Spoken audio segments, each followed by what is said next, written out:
Hi there, I'm Alex from WTI. It brings me so much joy when things are organized in my house, as I'm sure many of you will agree.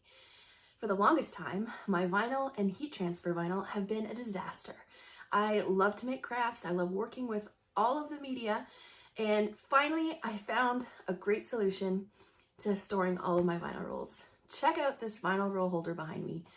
It's incredible. I thought at first I was like, oh, I'm definitely gonna have enough space to hold all my vinyl.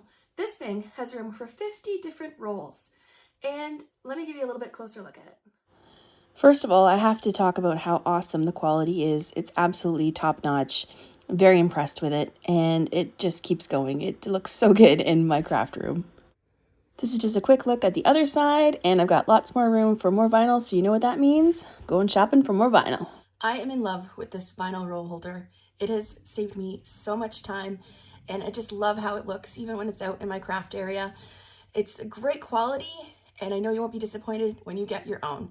So go out there and get your vinyl roll holder, and that's my point of view.